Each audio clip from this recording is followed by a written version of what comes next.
डांटूंगा, चिल्लाऊंगा, तेज बोल दूंगा तो मान तो नहीं करो, मेरे को कैसे चिल्लाती है? ऐसे तो नहीं करोगे ना। आज पंडित जी आप थप्पड़ भी मार दोगे, तेज भी चिल्लाओगे, कुछ भी कहोगे, हम तो बहुत सरल प्राणी हैं, कोई टेंशन नहीं है ना। ऐसे अगर बालक मंदिर में आओगे ना, बालक बन के यदि भैया अगर बालक बन के मंदिर में आओगे तो पुण्य लगेगा। और हमेशा यही कर लो, आज से नियम ले लो सभी लोग कि 365 दिन मुझे बालक बन के आना है मंदिर में, है ना। किसी का पिता बन के नहीं आना, जिसे अपन अपनी भाषा में क्या बोलते हैं, बाप बन के नहीं आना, है ना। तो तेज लगती है थोड़ी सी बात, पिताजी कह दो तो थोड़ा पोलाइट लगता है, विनम्र लगता है, और किसी से कह दो बाप, तुम्हारे बाप का मंदिर, ऐसे नहीं। जितनी विनम्रता से आएंगे, मंदिर के अंदर एक नियम ले लो, एक पिक्चर देखी होगी, देखो इसके साथ इसलिए बोला क्योंकि युवा को भी जोड़ना है मुझे। तो एक मूवी आई थी ना, सन ऑफ सरदार, अब देखो जल्दी बोलती हाँ, है ना। घर के अंदर किसी को नहीं मारता वो, घर के बाहर छोड़ता नहीं है, और घर के अंदर जो हमारे यहाँ मेहमान आए हैं उनको किसी को नुकसान नहीं पहुंचाता है। ऐसी समझ लो कि हम देव शास्त्र गुरु के समीप जा रहे हैं, मंदिर में जा रहे हैं, थोड़ा सा आवाज और तेज करो, है ना। हम देव शास्त्र गुरु के पास जा रहे हैं तो हमें किसी से लड़ाई नहीं करनी, झगड़ा नहीं करना, अपनी मान का, अपनी अहंकार का दिखावा नहीं करना है। हम बिल्कुल विनम्रता से जाएंगे। कोई एक थप्पड़ कहे तो हम कहेंगे इधर भी मार लो, अब गांधी जी वाला सिस्टम अपना लो, पीठ में भी मार लो, जहां मन करे मार लो, लेकिन मंदिर में नहीं कहूंगा। लेकिन ये भी नहीं कह के जाना कि तू बाहर मिल रहा तो मान की पुष्टि हो जाएगी इधर पे, तो मान की पुष्टि भी नहीं करना है ना। चलें, बड़े आनंद से, शांति से, बड़ी अच्छे से। ये तो मैंने आपको जगा दिया, क्योंकि हमारा पर्युषण पर्व क्या है, झकझोरने का है ना, हिलाने का पर्व है।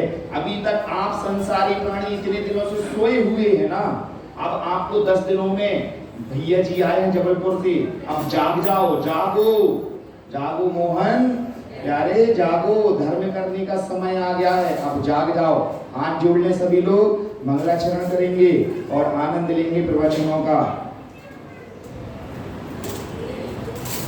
ओम नमः सिद्धेभ्यः।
दिवस हमारा आज आपके वंदन से, धन्य हो गया दिवस हमारा आज आपके वंदन से, धन्य हो गया जीवन मेरा तेरे पथ को पाऊंगा।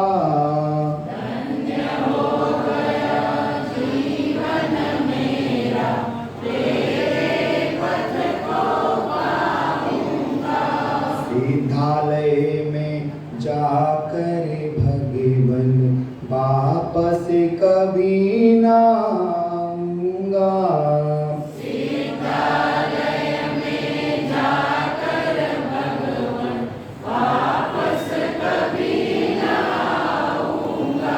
पुण्य नहीं कीना है मैंने पूर्व जन्म में भगवान।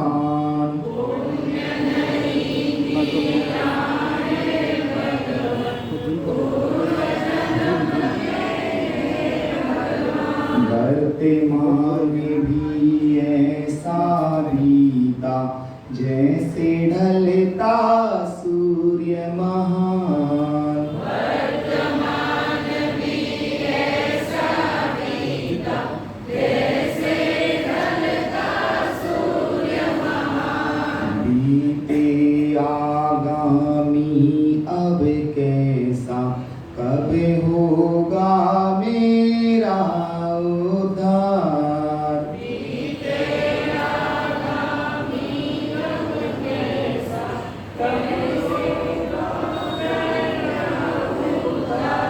हम संसारी प्राणी की सुई यहीं पे अटकती है, क्योंकि वास्तव में आप उस लायक धर्म कर भी नहीं रहे हो ना, इसलिए यहाँ आके रुक जाती है सुई। फिर से देखते हैं एक बार। बीते आगामी अब कैसा कब होगा मेरा उद्धार।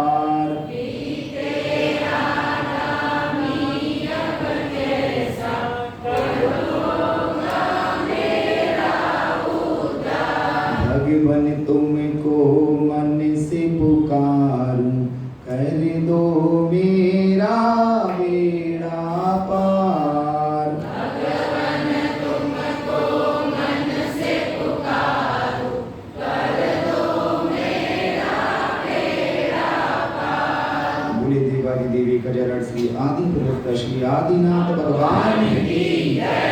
चैतन्य चमत्कारी चिंतामणि पार्श्वनाथ भगवान की जय। वर्तमान शासन नायक श्रवण संस्कृति उन्नयक श्री महावीर भगवान की जय। आचार्य गुरुदेव श्री पूज्य वर कुंद कुंद जी आचार्य महाराज की जय। आचार्य गुरुदेव श्री कुंतु सागर जी महाराज की जय। आचार्य गुरुदेव श्री सुनील सागर जी महाराज की जय। आचार्य गुरुदेव श्री कमल विजय नंदी जी महाराज की जय। मुनि श्री सहज सागर जी महाराज की जय। द्वादशांग जिनवाणी माता की जय। 10 लक्षण महापर्व की जय। उत्तम मार्दवे धर्म की जय। जयकारा गुरुदेव का बड़ा आनंद आ गया। शांति से सुनेंगे तो वास्तव में आत्मा का रस आएगा, है ना। और रस आएगा तो हम कौन कहलाएंगे? रसदार। सुना है ना, जिस आम में रस होता है वो कौन सा आम कहलाता है? रसदार। आम रस तो होता है लेकिन रसदार कहलाता है वो। तो हमें कौन सा रस पाना है? आत्म रस। आम रस नहीं, आत्म रस पाना है हमें। तो ऐसे रस की प्राप्ति हो, इसलिए हम क्या मना रहे हैं आज? पर्यूषण। अगर हम इसको देखें, पर्यूषण की संधि विकसित करें थोड़ी से, अपन सभी ने उपसर्ग पढ़े हैं, है ना। अगर पर्यूषण के आगे पर उपसर्ग लगा है, परि उपसर्ग करने से यदि हम बहुत सारी व्याख्या बन जाती है इससे कि परिउषण। परिउषण का अर्थ क्या हुआ? परि प्लस उषण, यानी पर भावों से विरक्ति और स्वभाव में रमण करने का नाम पर्यूषण है। समझ में आया ना? पर भावों से क्या करना है? हमें विरक्त होना है और आत्म स्वभाव में रमण करना है, लीन करना है। आपकी रुचि इधर तो बनती नहीं है। आपकी जिस दिन इधर रुचि बनेगी, अन्य अन्य कामों में तो हमारी रुचि बनती है, तो हमें आलस्य नहीं आता, प्रमाद नहीं आता, लेकिन हमारी धर्म में रुचि बहुत कम बनती है। ये नहीं कह रहा हूं मैं। अगर मैं ऐसा कहूंगा कि आपकी धर्म में रुचि नहीं है, तो जो 14 गुण स्थान सुने होंगे, 14 गुण स्थानों में आप फिर कौन से गुण स्थान में आ जाओगे? पहले वाले में। लेकिन अगर मैं पहला गुण स्थान बोल दूंगा ना मिथ्यात्व, तो मैं दोषी कहलाऊंगा। देखो कितना बड़ा है, झूठ बोल नहीं सकता मैं, चक्कर ये भी है ना। धर्म करवाऊं तो झूठ बोल के भी नहीं धर्म करवाया जा सकता, क्योंकि प्रथम गुण स्थान मिथ्या दृष्टि का बनता है और चौथा गुण स्थान अविरत सम्यक दृष्टि का बनता है। लेकिन सम्यक दृष्टि कब लगता है? पहले अविरत बोला जाता है, फिर सम्यक दृष्टि लगाया जाता है, ना कि सम्यक दृष्टि अविरत बोला जाता है। अविरत सम्यक दृष्टि, क्योंकि जो 1 से 14 तक गुण स्थान है वो कैसे हैं?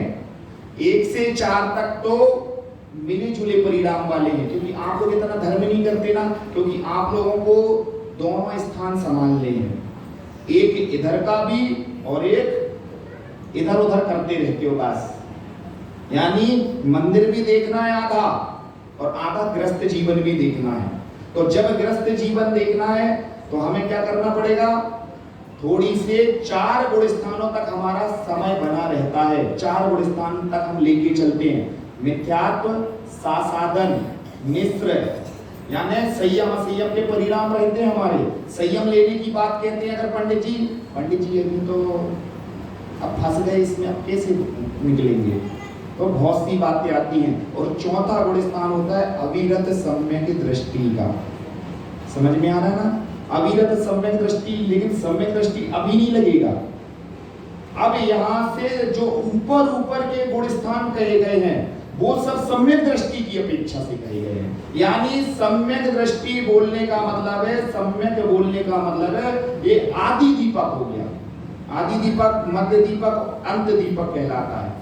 अभी तक जो 4 गुण स्थान थे वो मिथ्या दृष्टि को लेके चर्चा में थे, यानी बीच के परिणामों की स्थिति जो बन रही थी वो मिथ्या दृष्टि को, ना पूर्णता वो मिथ्या दृष्टि है, ना पूर्णता सम्यक दृष्टि है।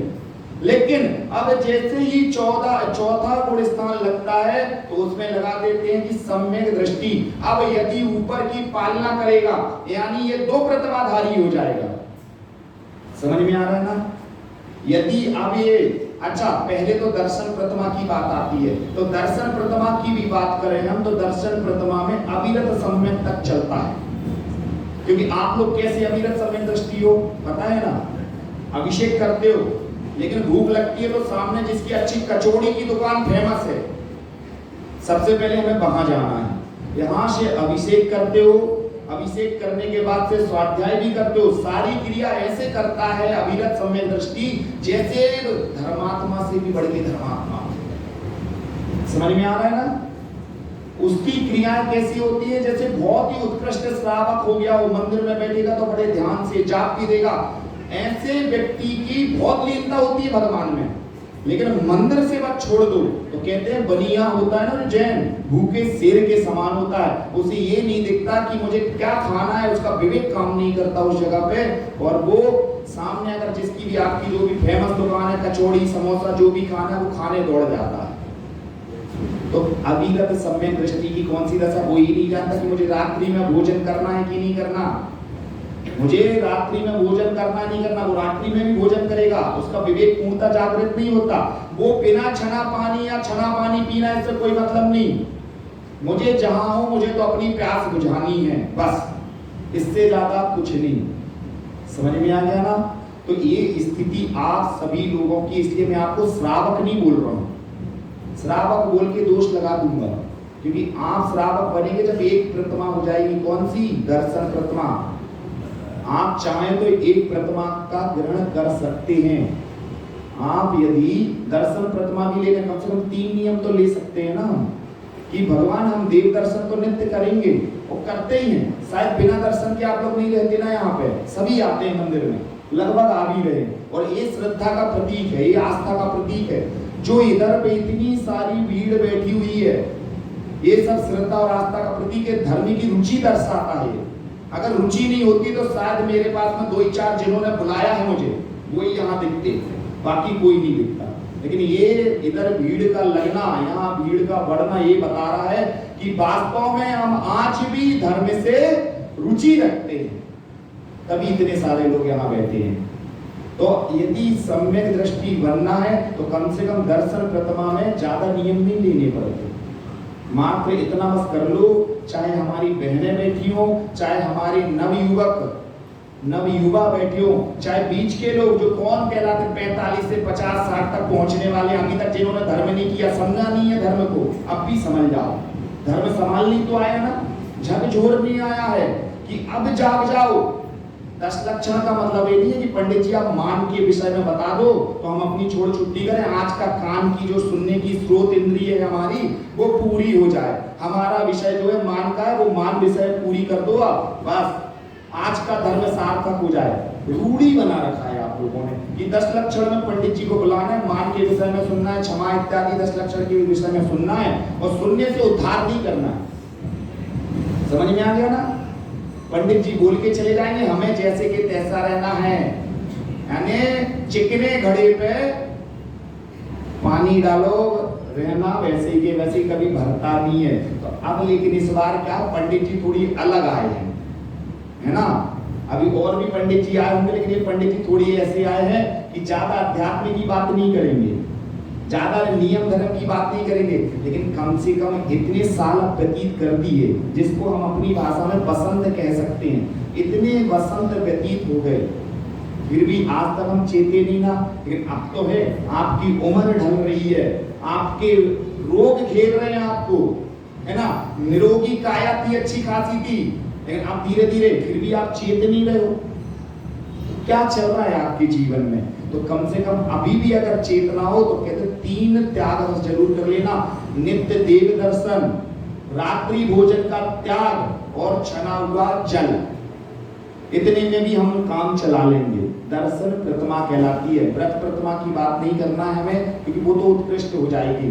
तो आज का जो धर्म हमने बताया परिउसन, यानी पर भावों से विरक्ति और स्वयं में भ्रमण करने का धर्म है परिउषण। फिर एक आता है परिउपशमन, समझ में आ रहा है ना?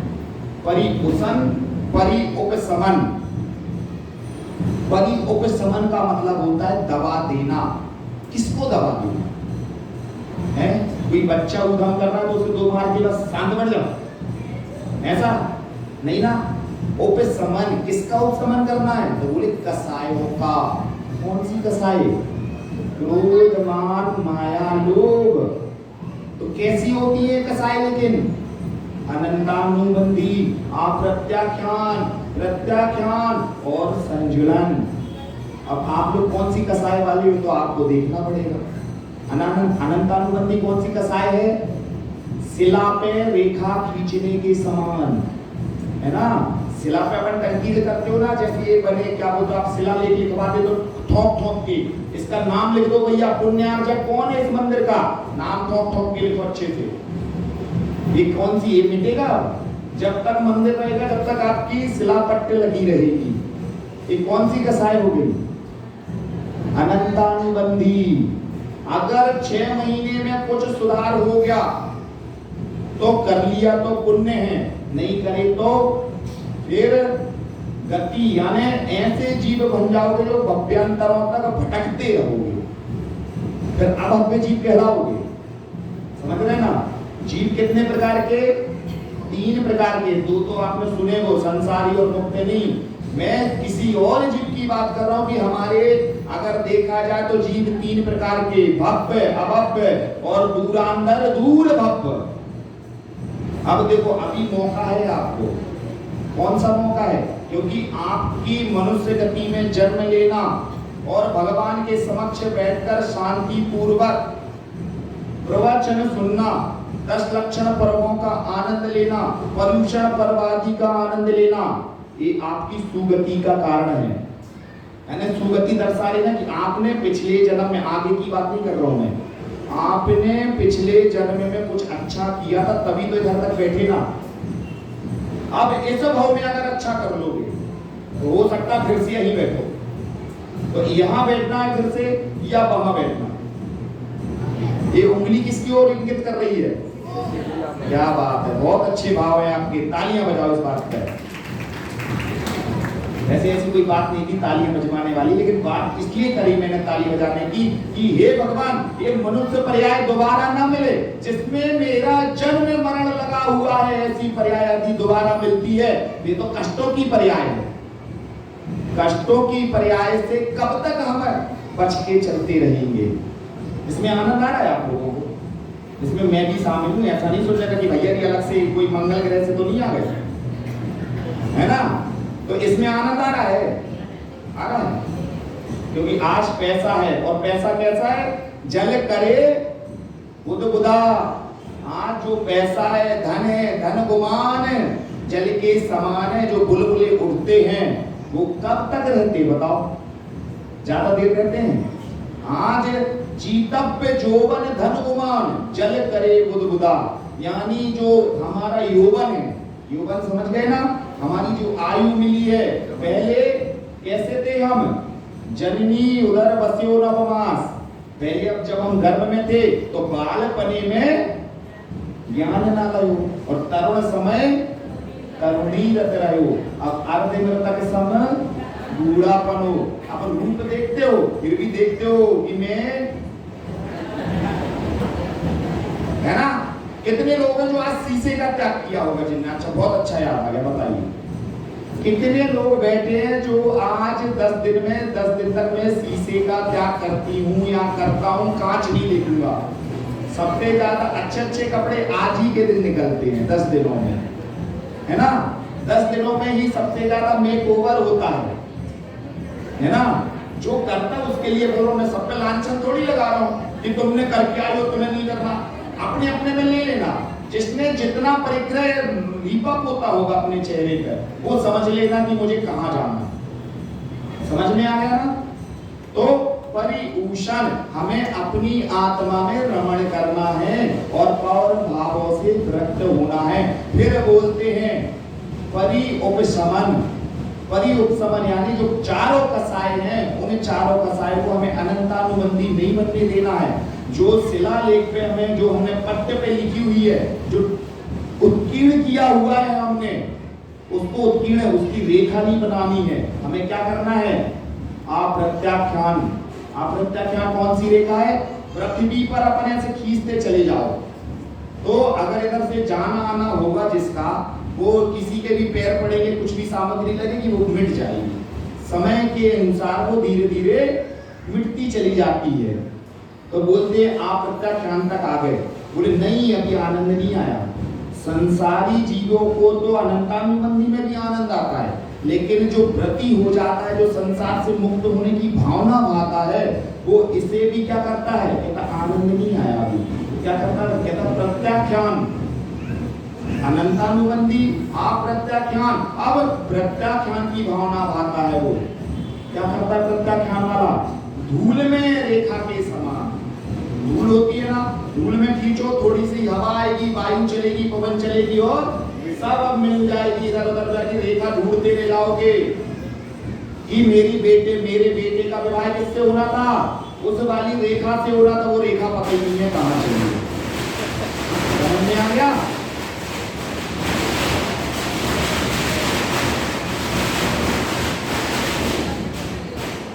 और अब आती है संजुलन, सबसे मंद कसा, है ना? बहुत ही मंद होती है, बहुत ही कम दोष को बताती है।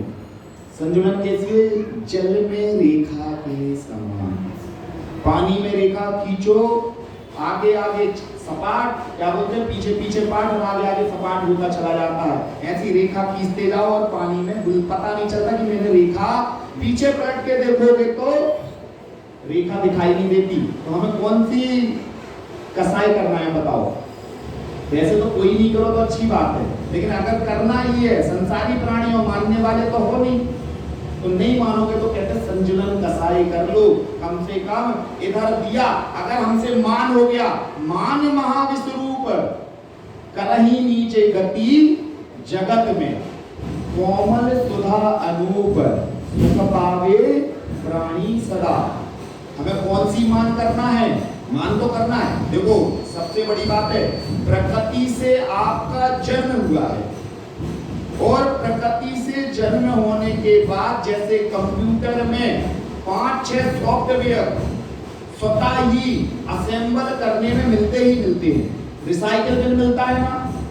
आज की जो भी बहनें बैठी या भैया लोग बैठे होंगे वो समझते होंगे ना कि जो 4-5 चीजें उन्हें तो मिलनी है, आपको डलवाना नहीं पड़ती। रिसाइकल बिन ये नहीं बोलना पड़ता भैया रिसाइकल बिन भी डाल दो इसमें, ये बोलना पड़ता है नहीं बोलना पड़ता आपको। डिलीट सेव इत्यादि के लिए आपको बोलना नहीं पड़ता, कॉपी पेस्ट के लिए बोलना नहीं पड़ता, ये बटनें आपको स्वतः ही मिलती। ऐसे ही हमारे कर्मों में आपको 4 कसाय तो ऊपर से मिलेंगी ही मिलेंगी, और साथ में एक कसाय कौन सी हो गई, 5 भी बोले, 5 भी बोलना नहीं चाहिए इसको, लेकिन उदाहरण के रूप में इसको बोलते हैं ईर्ष्या, क्रोध, मान, माया, लोभ, और सबसे बड़ी कसाय इसमें मानी जाती है ईर्ष्या। ये 5 सॉफ्टवेयर आपको प्रकृति से मिले हुए हैं, ये तो आपके अंदर आएंगे। लेकिन बोल दिया कि यदि आप धर्म करते हैं और धर्म में रुचि रखते हैं तो इन 5 कसाओं का उदय तो होगा, लेकिन उदय को क्या करना है, हमें संयमित कर लेना। आ गया समझ में? अनंतानुबंधी का फल देके तो जाएंगे ये चारों कसाई, लेकिन हमें क्या करना है, उनको संजुलन बनाना है। मान करना है, लेकिन मान कितनी देर के लिए करना है, किसी ने कुछ बोल दिया तो बोल दिया, ठीक है भैया क्षमा मांग ली, अब उस बात पर बहस क्यों करना, क्या है ना।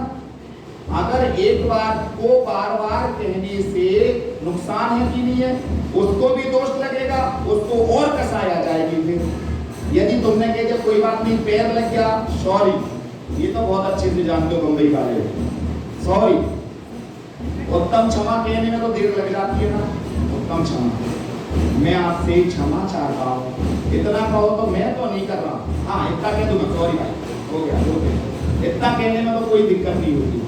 लेकिन वास्तव में क्या ये क्षमा मांगी क्या आपने, नहीं मांगी ना, ये ठीक है, कम से कम पढ़े लिखों की निशानी है कि 4 इंग्लिश के शब्द तो सीख लेगी, सॉरी बोल दिया, चलो ठीक है, मान कसाए निकल गई, कट गई अपनी। और फिर बोलते हैं इसमें अपन क्या, जल करे बुदबुदा, यानी मान कसाई क्या कर रही है, फिर परि उपशमन तो हो गया, परि उपशमन के बाद होता है फिर अपना परि उपासना, परि उपवास। परि उपवास समझते हो आप लोग, वो वाला उपवास नहीं, कौन सा जो आपने कहा कि मैं आज एक दिन उपवास करूंगा, भोजन नहीं करूंगा, ये वो उपवास नहीं है। कौन सा उपवास है, परि उपवास बोलते ना, उपवेश। आ गया समझ में? तुम लोग क्या बोलते हो, आप लोग क्या बोलते हो, बसा, यही बोला जाता है ना महाराष्ट्र में, बसा बसा, इकड़े बसा, तिकड़े बसा, जहां बसना वहां बसा, ठीक है ना। लेकिन इसको अपन अगर संस्कृत में शास्त्रीय भाषा में बोलेंगे तो उपवास यानी उपवेश, बैठो तिष्ठो, बोलते हो ना, अत्र तिष्ठ तिष्ठ, यानी हमारे अंदर उपवास करो। तो ये उपवास कैसा होता है, जो मुनि धर्म में अंगीकार करता है।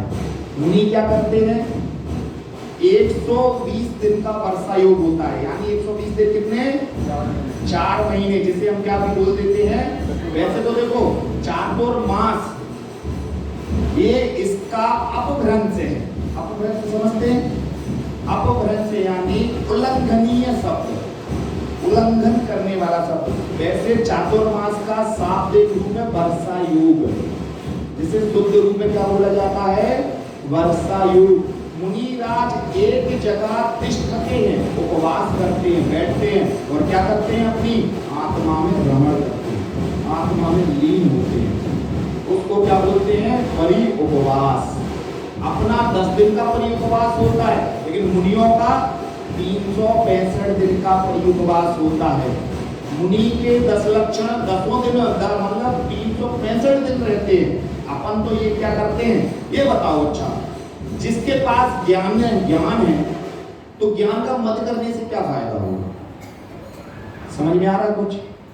जैसे आप लोगों को तो चेताया जाता है, झकझोरा जाता है, जगाया जाता है, बताया जाता है, डेट फिक्स करी जाती है कि भैया 10 लक्षण पर्व आ गए, अब अपने स्वभाव में आ जाओ। इसका मतलब है आप लोग छल कपट करते हो।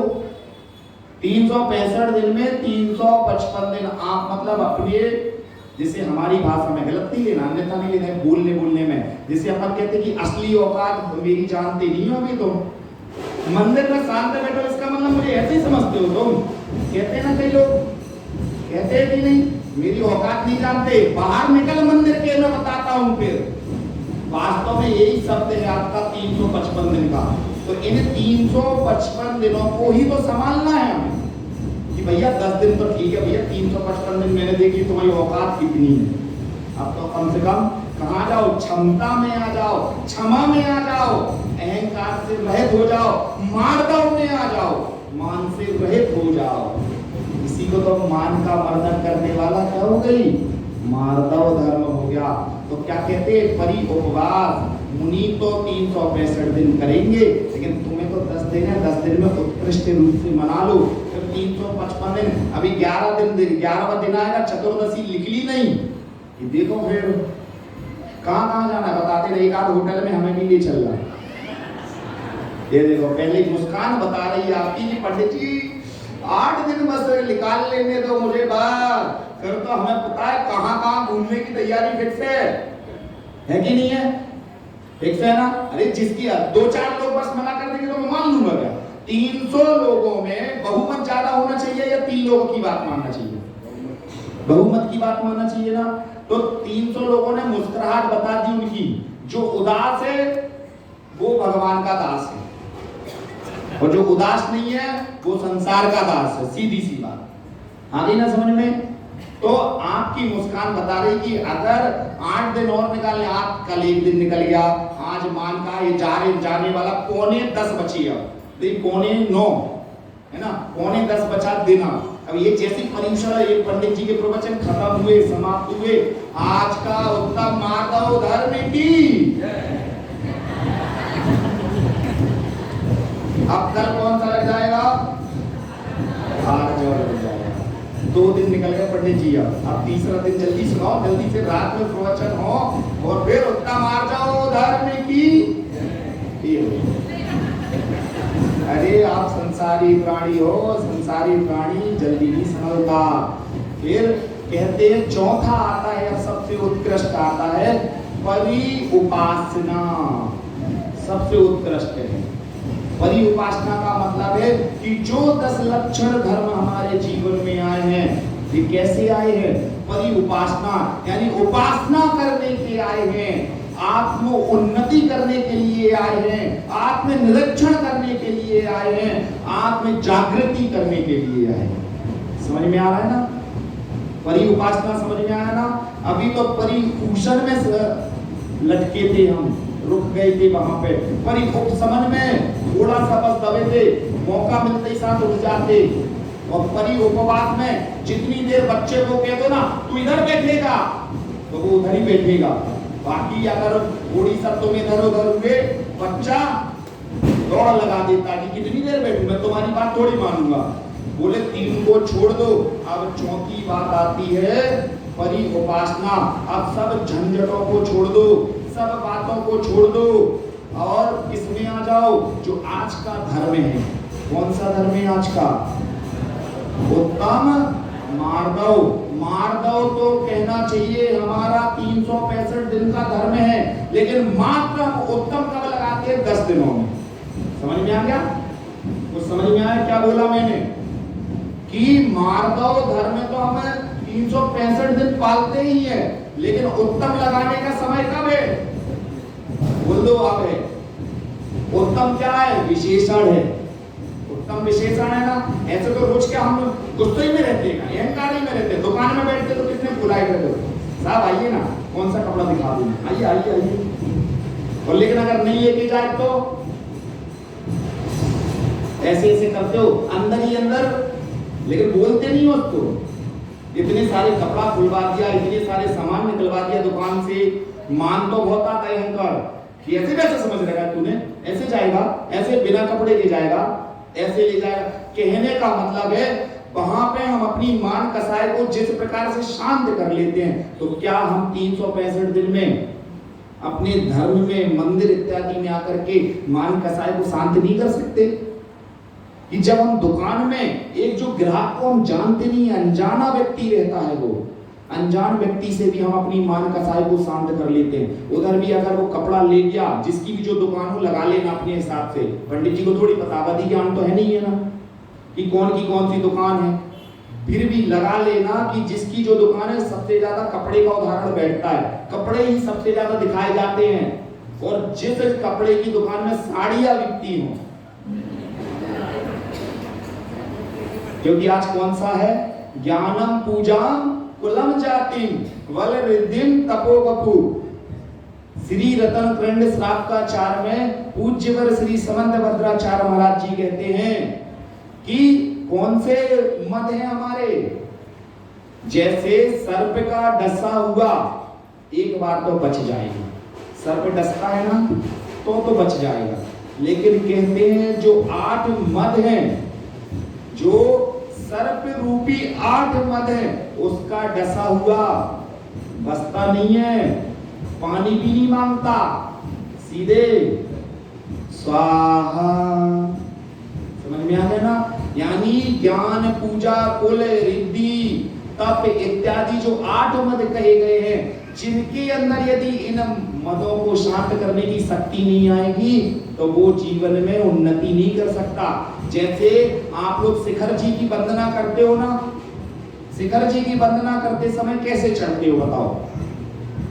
झुक के चढ़ते हो ना, स्वतः ही झुका जाता है, झुकने की आदत नहीं है आप में, आपका स्वभाव आकर के चल लेगा। लेकिन शिखर जी की वंदना चढ़ते समय, किसी भी चढ़ान पे चढ़ते समय व्यक्ति का शरीर आगे की ओर झुका रहता है, और उतरते समय ऐसे ऐसे उतरते हो कि नहीं, अकड़ के उतरते हो ना। इसी के रूप में आचार्य महाराज कहते हैं, नीतिकार कहते हैं कि अगर विकास करना हो, उन्नति को पाना हो, ऊपर तक जाना हो तो क्या करना पड़ेगा? झुकना पड़ेगा। शिखर जी की वंदना करनी है, झुक गए तो कर पाओगे, और नहीं झुके तो नीचे रह जाओगे। लेकिन जब आदमी को पतन करना होता है, अवनति की ओर जाना होता है, विनाश काले विपरीत बुद्धि, कहां जाता है वो? नीचे नरकों में गिर पड़ता है, नरकों की दुख भोगता है। तो अपन को क्या करना है? मैं 8 मदों के बारे में नहीं समझाऊंगा, ये 8 मद आप सभी समझते हैं, समझने बस से कुछ नहीं होने वाला। जब तक हमारे जीवन में 8 मद उतरेंगे नहीं, हमारा जीवन धन्य नहीं बनेगा। क्योंकि मान करने वाला किसी को नहीं देखता। कहते हैं ना, मूर्ख को समझाया जा सकता है, मूर्ख को समझाया जा सकता है, आसानी से समझ लेगा। और यदि विद्वान है तो मूर्ख से ज्यादा अगर और आसानी से समझाएंगे तो मूर्ख को ज्यादा सही, विद्वान को ज्यादा नहीं समझाना पड़ता, वो तो आसानी से और उससे भी अधिक आसानी से समझता है। मूर्ख को 4 उदाहरण देने पड़ेंगे तो विद्वान को 1 उदाहरण में काम हो जाएगा। लेकिन जिसको मद रूपी, मान रूपी अहंकार आ गया हो, उसे कोई भी नहीं समझा सकता। समझ में आ गया ना?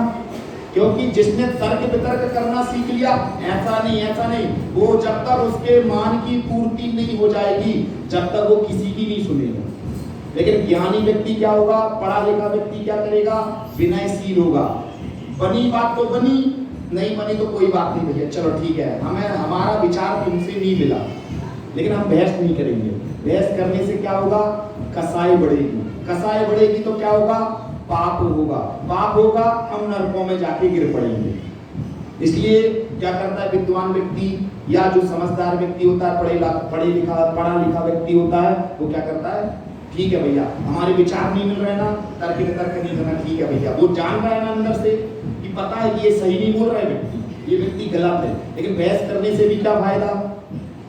लेकिन अज्ञानी व्यक्ति कैसा होगा? जो मान के उसमें, अज्ञान की बात नहीं है इसमें, जो मानी व्यक्ति है, मानी व्यक्ति क्या करता है?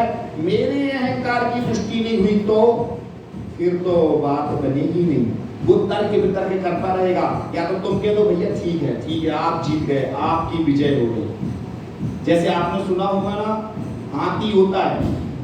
एक बार क्या हुआ, चलो खत्म कर रहा हूं, आपका समय भी हो, प्रतियोगिता है आज। अगर प्रतियोगिता तो समाप्त जल्दी करूंगा, क्योंकि कल नहीं थी और आप लोगों ने फिर आनंद ले लिया। आज है चलो 5 मिनट में बात पूरी करता हूं आपकी कि है ना। तो हाथी होता है ना, हाथी, और हाथी के ऊपर मक्खी बैठ जाती है, समझ रहे हैं ना। और क्या होता है कि हाथी चलता अपने मदोन्मत में मस्ती के साथ चल रहा होता है, लेकिन जब एक पुल आता है, ब्रिज, अब मक्खी को क्या एहसास होता है कि अगर हाथी निकला और यदि पुल हिल गया तो मैं बैठी हूं तो मेरे वजन से पुल हिलेगा। एक तो हाथी इतना बड़ा और ऊपर से मैं उसके ऊपर बैठी हूं, समझ पा रहे हो। मानिए की कौन सी स्थिति होती है कि एक तो पुल, यदि पुल हिल गया तो हम दोनों मरेंगे, जबकि मक्खी का क्या है, गुण उड़ने का स्वभाव है ना। जैसे अन्य सनातन धर्मों में बोला जाता है ना, हनुमान जी थे, हनुमान जी में अनंत शक्ति अनंत बल था, लेकिन उनकी अनंत शक्ति और बल को बताने वाला कोई चाहिए था। किसने बताया था उन्हें? सुग्रीव या बाली ने बताया था, है ना। नहीं, सुग्रीव बाली ने, जामवंत ने, जामवंत थे उस समय, उनके गुरु कहलाते थे। वो जब हनुमान जी की शक्ति की, हे हनुमान तुम इस राम सेतु को पार कर सकते हो, यानी समुद्र को लांघ सकते हो और श्रीलंका में जा सकते हो, है ना, यानी लंका में रावण के पास सीता मैया की खबर ले सकते हो। तो हनुमान जी कैसे थे? हनुमान जी कहते अच्छा मेरे अंदर इतना गुण, उनके अंदर मान नहीं था। है कोई इधर पर हनुमान? अगर कोई हनुमान है तो सारे गुण माफ कर दूंगा, उसके जितने भी दोष है सब माफ कर दूंगा। हनुमान क्यों कह रहा हूं मैं? क्योंकि एक व्यक्ति ऐसा हुआ है संसार में जिसका उदाहरण दिया जाता है निस्वार्थ भक्ति के रूप में। ऐसी भक्ति जिसने कभी अपने प्रभु श्री राम से कुछ नहीं मांगा और करता रहा। लेकिन आज आप यदि किसी एक दूसरे की भी सेवा कर ले तो कोई ना कोई स्वार्थ जुड़ा रहता है। कई बार रामचंद्र जी बोल चुके कि हे हनुमान मांग तुझे क्या चाहिए, और ऐसी कौन सी वस्तु जो मैं तुझे दे नहीं सकता। लेकिन हनुमान के गुण देखो, हनुमान जी के गुण देखो कि वास्तव में प्रभु आपकी चरण धूलि मिल रही है, यही सबसे बड़ी बात है। और आप तो कहते हो चरण धूलि से कोई लेना देना नहीं है। महालक्ष्मी, लक्ष्मी की प्राप्ति हो जाए तो सिर्फ और सिर्फ इतना कहना चाहूंगा कि हमें उस मक्खी के समान मान नहीं करना है, घमंड नहीं करना है, अहंकार नहीं करना है। नहीं तो मान करंते मर गए, क्या रहे ना जिसके वंश, उनसे जाके पूछ लो जिनके कौरव, ऐसा कुछ आता है ना, कौरव वंश सब मिट गए। मान किया था इन लोगों ने, मान कसाय के वशीभूत होकर ना कौरव बचे और ना पांडव बचे। और जो वो छोटी सी मक्खी थी जो हाथी पे बैठ के, क्या हाथी से पुल हिलेगा या मक्खी से हिलेगा? बताओ। हाथी से हिलेगा, मक्खी से हिलेगा?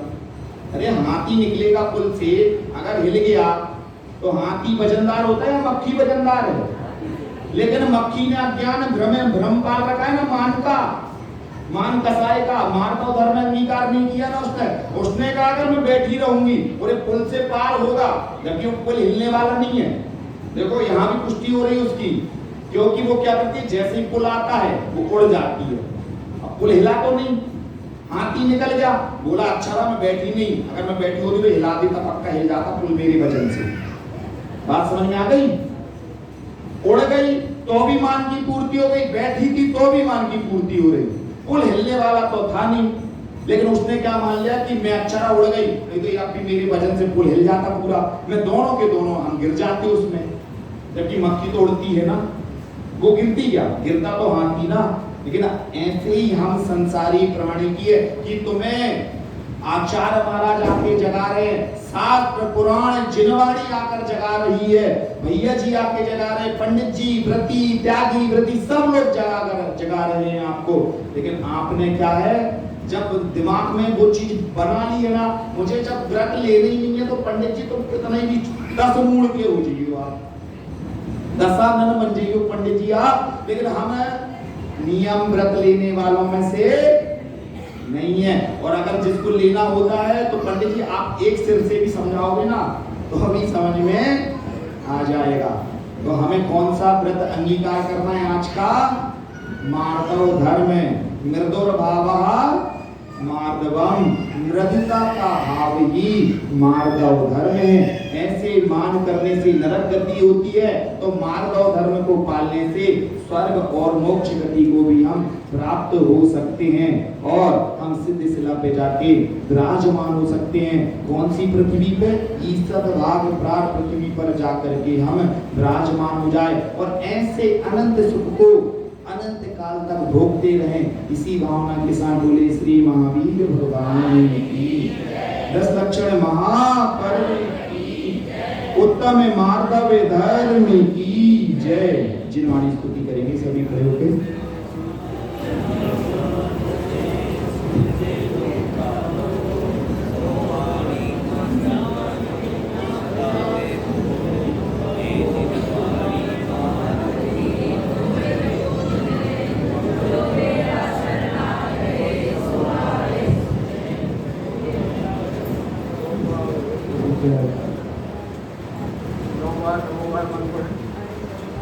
हेलो